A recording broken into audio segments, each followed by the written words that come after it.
Ta-da! Hi guys, good morning, good afternoon, good evening. Welcome to SMC with Arewa.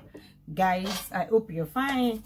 Welcome to my channel. If you're new, kindly click on the subscribe button and don't forget to on your notification bell so you can get notified whenever I post a new video. Then you can come and check it out. Also, this is the Yoruba and English channel, so thank you guys for joining me. I'm really grateful. Honestly, I'm really grateful, and I appreciate every single one of you, every single bit of you, and I'm really grateful. I'm happy for having you guys as my fans.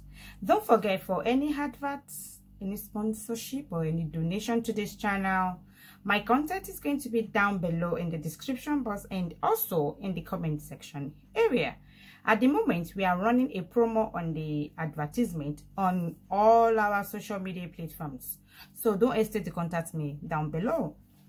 If you are new, welcome. I hope you stay. And for the returning fans, thank you for stopping by once again. Thank you guys. So let's move on. On today's episode of Social Media Courts, I analyze at the George Yorokane. We are going to be talking about a recent development in Bukky Jesse and Genesis Global, and so on and so forth. Let's start with that. Just listen a little bit. It's a very long audio. I might not be able to play everything finished, but dear, my couple dear, my dear, got no vessel.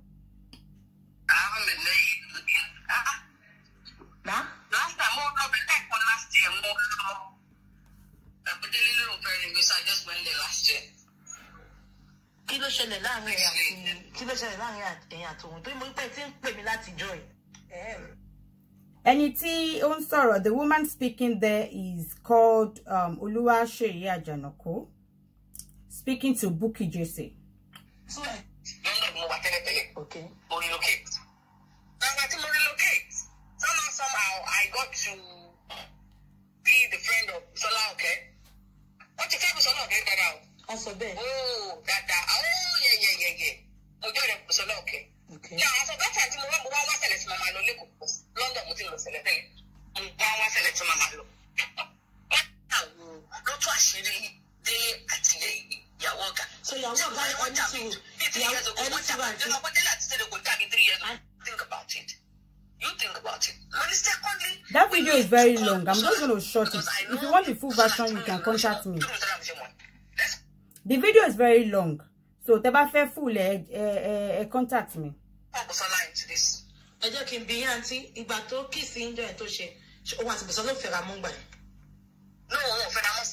Okay.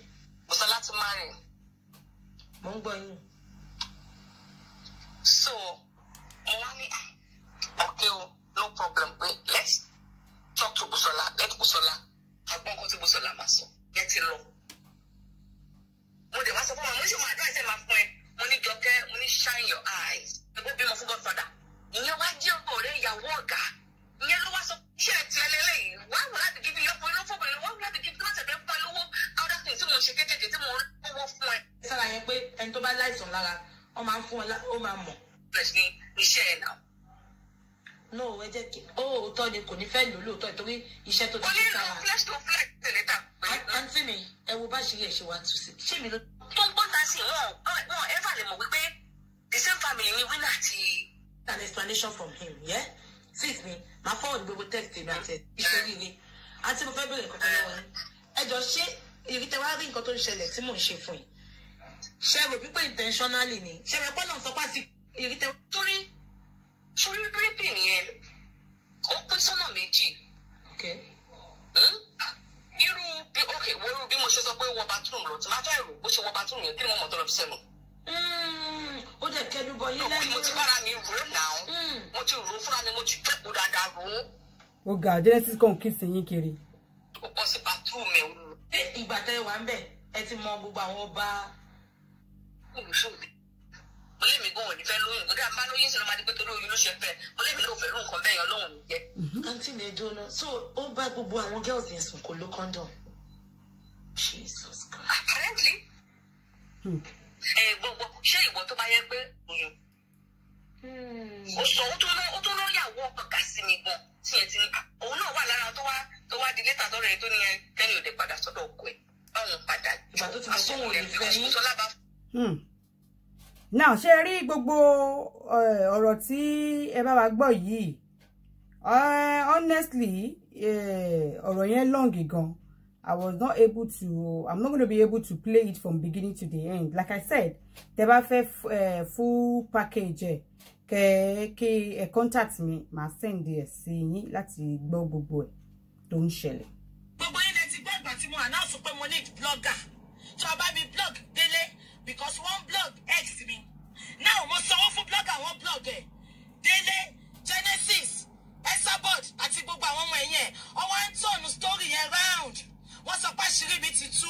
Wọ́n sọ pé mo parọ́ mọ́ Genesis ni. Genesis ò ní dúró wò tán. Tó gbé yín jáde lórí Facebook. Ẹ wá wọ́n wá láyìn lójú tán. Ẹ̀yin olórí burúkú ara lákòókan ìka kò wá wọ̀ yín dì. Nǹkan tí wọ́n ṣe fún yín ìwọ láìtì yẹn ìwọ update ó sọ pé Ọlọ́run máa ń vindicate family yín. Vindication wo ló wà ńbẹ̀? Bàbá. Let's move on. With the little voices that tẹ́ gbọ́ nísìnyí ogun gan ó ní season gan ni. Now Bukky Jesse getting here. If you listen to what Bukky sọ ní ó ní pé you were light. Ẹni tó ń jẹ́ light yẹn is Genesis junior brother. She said Light updated on his own status that God vindicated their family. Bukky Jesse came out and started, a normal rumbling. Bukky Jesse only kokon tí mo fẹ́ sọ, and for the information, according to a reliable source, that Genesis has been expelled from Celestial Church of Christ. Bukky Jesse, what else do you want? Only Light or update. Ṣé kí family wọn lọ parun ni? Ṣé kí wọ́n má exist money? Why to ṣe show status gbogbo àwọn family Genesis till now? Only awareness lo create. Gbogbo the whole world ti gbọ́. What else? Ṣé kí Light má kí family Genesis kọ́má kí wọ́n má update ara wọn mọ́? Should all of them, cease to exist or what? Genesis has been expelled. The whole world now knows how that Genesis is a scammer. Sakama nje, olela, ogbagba nla ni. Kò sí ẹni tí kò mọ̀. And at the end of the day, anybody that wants to still continue to transact with him, they are on their own at their own risk. But you coming now that Genesis younger brother updated kinikon. She come update your money. She come on the social media. She fẹ́ lé wọn kúrò lórí social media ni. Ṣé kí Genesis lọ pokùn so? Ṣé inú ẹ̀fẹ̀ ṣé kan tó ń wá nìyẹn pé kó lọ pokùn so? Àbò fẹ́ fáwọn ọmọ ẹ̀ tó bí kalẹ̀ tẹ́ ń bàjà lé lórí ní bàbá ìmí ẹ̀ ni. Bukky àṣejù òun ni àdátán. Ó ti ń fi àṣejù wọ̀. Ó ti di nǹkan ìmí. Because me I understand why to she was bitter to this extent. Kò yé mi? And later on, she said Bukky Jesse actually employed bloggers, speakers, to frame up different things about Genesis. I have all the old evidence chart and everything as she was paying.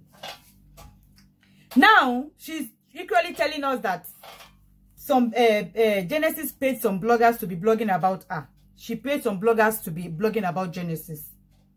With everything that is coming out from your mind, Bukky, now suddenly like me, now I'm doubting everything you've already accused Genesis of. Because most chat one frame story here up on it. You will then also come frame up. Or to some of you to employ to one Ilesha long. Láti fi sọ̀rọ̀ lórí ọ̀rọ̀ yìí to blackmail Genesis. Genesis ò ṣe èyàn tó dá o. Fake ni wòlíì ni kò ń ṣe kò tẹ́ ṣe wò. Ọlọ́run tí ẹ mọ orúkọ Genesis. Ọlọ́run tí ẹ mọ rí. Inú ojú window ni Genesis gbà kọjá ko. Ọlọ́run wà lójú ọ̀nà ojú window. Ọlọ́run ò mọ Genesis rẹ̀ kò ṣe èyàn Ọlọ́run. Gbogbo alámọ̀yẹn. O lè ńlá o gbàgbà burúkú ni. 410 419 scammer wash. Come and marry. Tẹ́ bá ń gbọ́ jigolo. Orúkọ Genesis nìyẹn. Orúkọ Genesis nìyẹn. Ẹ wá wò pé àwọn obìnrin ṣe ń ṣe ẹ̀sìn ara wọn. En fẹ́ di ara yín síta. En fẹ́ di ara yín síta. O employ blogger kó máa blog Genesis. Genesis employ blogger láti máa blog ti tòun náà. So ṣé kí Genesis máa employ blogger àbí kí Genesis fẹ́ employ blogger kí blogger sọ pé òun ò gbowó lọ́wọ́ òun ò ṣiṣẹ́. Ó dàbẹ́ ni pé ẹ mọ̀ wípé even criminal ẹni tó pààyàn ó sì máa rí lawyer tó máa represent ẹ. But the most important thing tó ti ṣe ó ti create awareness kò dẹ̀ sẹ́ni tó máa sọ pé òun ò gbọ́ àbó òun ò mọ̀. Now àwọn recording, there's a woman that actually confided in Bukky. In that audio, that woman was specifically begging Bukky that pé jọ̀ọ́ má gbójú mi síta má dárúkọ mi o. Àwọn obìnrin, that woman is happily married. She's happily married. But you are now bringing out different, you know, ọ̀rọ̀ tí àwọn èèyàn ti sọ, just to buttress your own points, your own personal vendetta that you have against Genesis. Táwọn blogger to Genesis employee bá sọ pé rọ́ ló ń pa. Àwọn blogger tí wọ́n náà employee sọ pé ò parọ́. Then it goes like that. Àwọn èèyàn tó confide nínú ẹ láti sọ story one or two things someone pa Genesis. This Bukky now came out and uploaded even with the picture of that lady that you just heard her voice. With her picture, with everything, and she's happily married with kids. Happily married with kids. How do you think? Ṣó fẹ́ dalé ẹ̀ rú ni? Bukky ṣó fẹ́ dalé ẹ̀ obìnrin yìí rú ni? Ó confide nínú ẹni. I mean, ó wá gbé jáde ó tún gbé photo gbé gbogbo ẹ̀ síta. Just because you want to prove to Genesis that you are not lying. Ó wá fẹ́ dalé obìnrin ẹgbẹ́ ẹ̀ rú. Just because of that. Nígbà tó bá ti ní kẹ́yìn náà kẹ́ employ àwọn blogger gidi, àwọn blogger orí Facebook tó jẹ́ pé majority wọn ò gbà ní ọ̀nà wọlé ojú window ní gbogbo wọn máa ń fọ fence wọlé ni. Ẹ ò ní employ. Your source should be a very confidential. Under no circumstances should you reveal who your sources are. Should you? Ó wá jáde, ó wá post oríṣiríṣi. Bukky kí ló fẹ́? Èṣù mà lóbìnrin tó ń pè ní Bukky Jesse yìí. Do you have to put the lady's picture and her voice note just to win your own case? She confided in you, for crying out loud. She has not done anything to you, Bukky, for you to not come and include this woman in this your own personal fight with Genesis. You have lost the battle already. Gbogbo aláti mọ̀ pé employer gbogbo nǹkan tẹ́ ẹ sọ yẹn a frame up gbogbo ẹni. Majority of it was framed. We've seen your text, we've seen your chat, we've seen everything. You confessed by yourself. You've lost the case already. Dákẹ́kọ̀ọ́ they move on. Dákẹ́kọ̀ọ́ move on torí Ọlọ́run.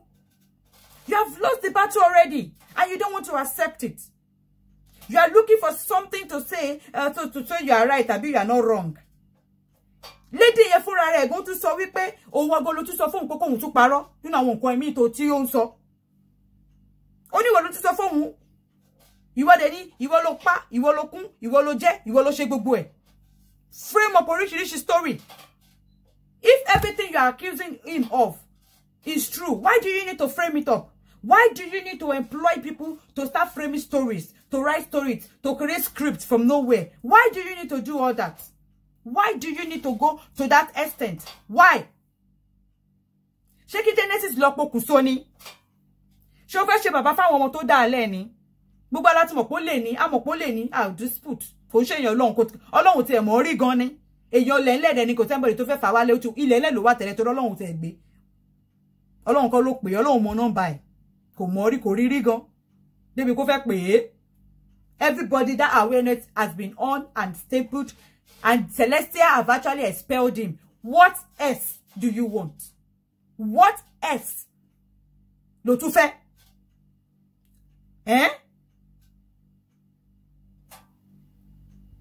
Fight your fight alone. Leave this woman.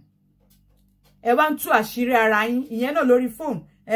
Bukola Oke ti fẹ́ Genesis rí. Owó wà ní ọkọ tóun náà ní boyfriend kiri. Ìwọ náà inú ọ́fíìsì ẹ̀ ó ní bẹ́ẹ̀dì síbẹ̀. Ó bá ti kiss ẹ báyìí. Wàá ti ṣe kíníkan. Ó fẹ́ oníkó má lóyún. Ó náà fẹ́ marry ẹni. All these things that you are saying. Do you know the funniest thing? Gbogbo nǹkan tí woman sọ kalẹ̀ yìí. It was when Genesis was not even Genesis. He wasn't even married then. No talk about pé bóyá ó ń cheat on his wife. He wasn't married then. Àbíṣà àtàláyé ti dáyé kọ́ lọkùnrin tí ń parọ́ fóbìnrin. nígbà tó pé ìnáwó máa ṣe ṣó ẹ máa rí àwọn wòlíì gidi lẹ̀ ní bá wọn àwọn olè àwọn ògbágbá àdúrà lọ ṣe níbì kan ó ti bẹ̀rẹ̀ sí ní máa lọ yan àjọjúrùn ó ti wókó lọ àdúrà kọ́lẹ́ lọ gbà ń bẹ̀ ó kó lẹ wá lọ ń gbà náà kò ń ṣe àdúrà ló gbé gbogbo yín débẹ̀ kò ń ṣe ọlọ́run ló gbé yín débẹ̀ kò ń ṣe ìṣòro àbí bóyá ẹ fẹ́ tara ẹni yìí ṣe nǹkan ló gbé yín débẹ̀ ó kó lẹ wá lọ síbẹ̀ ibẹ̀ dẹ̀ ni ọkàn yín wà òun ni okó yẹn ṣe wá bá yín náà ẹ lọ síbẹ̀ pẹ̀lú plain mind ẹ lọ rí wèlíì pẹ̀lú plain mind you went there with another thing entirely in mind you are not even strong spiritually nǹkan èmi òun lẹ lọ ṣe níbẹ̀ ẹ wá sọ rádaràdà yamayama ẹ wá ń jábọ̀ lẹ́nu yín obìnrin look at how cheap tí gbogbo yín wà how cheap all you people are àwọn ìyàwó ilé ó wá ń yòdì fún yín nínú ọ́fíìsì ó ń ṣe yòdì fún yín touch your toe ẹ ń ṣe tùsí nínú ọ́fíìsì ojú òtí ẹ̀ tì yín ẹ tún lẹ́nu gbàgàgbàgà ẹ tún wá ń tú àṣírí yín ta ẹ̀yin aláìlójútì obìnrin yìí aláìlójútì ni gbogbo yín. I and everyone knows that yes, Genesis is a scam, but you were booking. You acted so desperate and you spoiled your case. Ọlọ́run going to one low Genesis to Ọlọ́run going to one use Genesis dealing to deal with some of his victims because kò kí n ṣe gbogbo ẹ̀ náà ni ó fi nǹkan bá yín sọ̀rọ̀ àbí kò fi nǹkan bá yín sọ̀rọ̀. Bukola Oke tó mú wọ̀gan lọ sí ibẹ̀ sọ fún ẹ pé kó má date ẹ̀ ó refuse Bukola Oke dẹ̀ ń fẹ́ Genesis ó ìgbà tó wọn náà lọ Genesis ó ní kó má date Genesis ó refuse ó lọ fẹ́ Genesis that she once dated him but no ẹ máa fọ́kọ ara yín kiri ni boyfriend ara yín ẹni tó mú ẹ lọ sí ṣọ́ọ̀ṣì ní kó má fẹ́ pé ó dẹ̀ mọ̀ pé ní ti fẹ́ ẹni yìí rí ìwọ tún débẹ̀ ó tún wókó lọ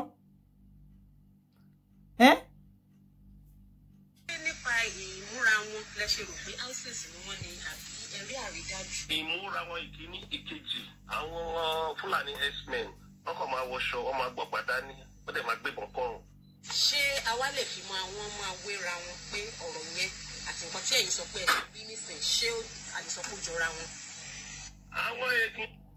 According to, I'm sure most of us have seen this video of Gani Adams, Ààrẹ Ọ̀nà Kakanfò of Yoruba land. I'm sure pàtẹ́rí fídíò yẹn.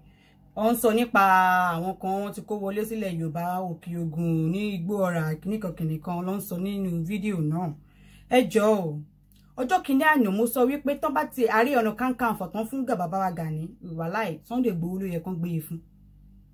Ìdí tí mo yẹ sọ bẹ́ẹ̀ ni wípé nínú oyè Ààrẹ Ọ̀nà Kakanfò ẹni tó lè ṣígun fún Ààrẹ Ọ̀nà Kakanfò òun ni bàbá Aláàfin. Ẹ má bínú o ọ̀rọ̀ tí bàbá Gani Adams tí wọ́n sọ kalẹ̀ yìí ẹ̀mí ni wípé ẹ fojú rí àwọn people náà tẹ́ná ti wọlé sílẹ̀ Yorùbá ẹ dẹ̀ dákẹ́ ẹ ò ṣígun lẹ́sẹ̀kẹsẹ̀ àwọn tó wà nínú ìlú yẹn ẹ jọ̀ọ́ kí lóde tí gbogbo wọn ṣe jáde tán tẹ̀ sọ kí ni evidence ẹ fi kọ́kọ́ hàn wá láti buttress pé àwọn nǹkan yẹn ó ṣẹlẹ̀ ní tòótọ́ sójú yín kòrò ni ẹ ti rí tẹ́wá ẹ rí adúrú nǹkan bẹ́ẹ̀ yẹn wá padà sílé ẹ wá dákẹ́ nínú oyè tẹ́ ẹ jà bóyá mọ ìtumọ̀ oyè tẹ́ ẹ jẹ ni ẹsẹ̀ níbẹ̀ tẹ́ ti rí lẹ́sẹ̀kẹsẹ̀ ìjọta bá rí bi níbí wọlẹ̀ kẹ́ ti kọ́ ọmọ egun kẹ́ ti tètè ṣe kẹ́ lọ káwọn ọmọ Àmọ̀tẹ́kùn àti wípé gan ṣé ní tòótọ́ ni gbogbo nǹkan tí bàbá wa Gani Adams ń sọ àbí wọ́n kàn ń sọ láti fi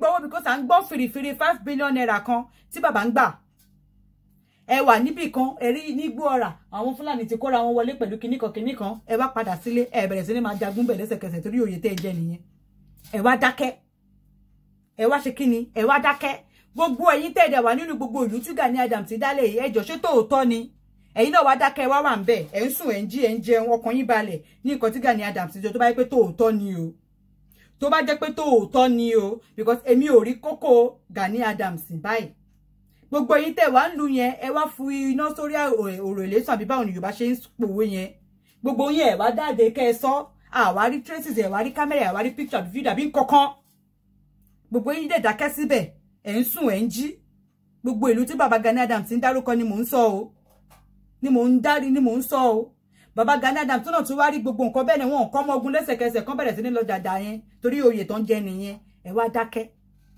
ẹ wá dákẹ́ Odùduwà Republic ǹjẹ́ ẹ̀mọ̀ nǹkan tẹ́ ń ṣe báyìí ǹjẹ́ ẹ̀mọ̀ nǹkan tẹ́ ń ṣe báyìí ẹni tó yẹ kó ṣí wọ̀gùn ẹni tó yẹ kó ṣí tó yẹ kó ṣáájú ogun òun rèé o òun ló ti tàdí sẹ́yìn tán yìí ó tẹ́ pé owó bó ṣe fẹ́ gba 5 billion naira láti lọ fi ṣe kinní kan ló ń bá ká